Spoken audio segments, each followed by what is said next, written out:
landlord knocked on my door asking, "How long have two families been living here? I live alone." I froze when my landlord, Mr. Chen, knocked on my apartment door at 9 p.m. on a Tuesday. He never visits unannounced, and he definitely doesn't show up at night unless something's seriously wrong. "How long have two families been living here?" he asked, not even saying hello first. His face was red, and he was holding his phone up like he had evidence of something. I laughed nervously. "Mr. Chen, I live alone.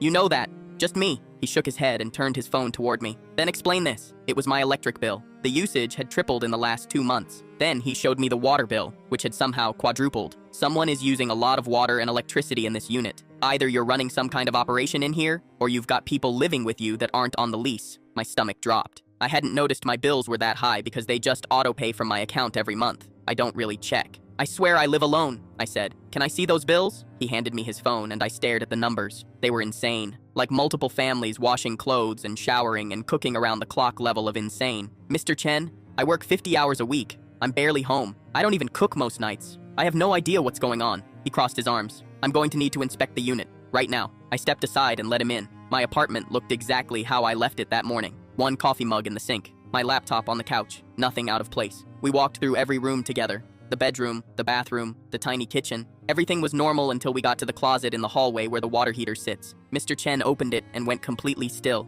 Behind the water heater, there was a hole in the wall. Not a small hole. A person-sized hole that had been carefully cut and covered with a piece of drywall that wasn't attached to anything. He pulled the drywall panel away, and we both looked through the opening. It led directly into the apartment next door, the one that had been vacant for 3 months. My blood ran cold. Someone had been coming through my apartment to access the empty unit next door. They'd been living there, using the water and electricity that ran through my unit's meter. Mr. Chen immediately called the police. While we waited, I started noticing things I'd ignored before. Sometimes I'd come home and my deadbolt would be unlocked even though I always lock it. I'd find the bathroom light on when I knew I'd turned it off. Once I thought I heard footsteps above me, but I'm on the top floor. When the officers arrived, they went into the vacant apartment and found a whole setup. Mattresses on the floor, a hot plate, clothes hanging on a makeshift line, and trash bags full of food containers. Someone had been living there, and they'd been accessing it by crawling through the wall in my closet, probably while I was at work.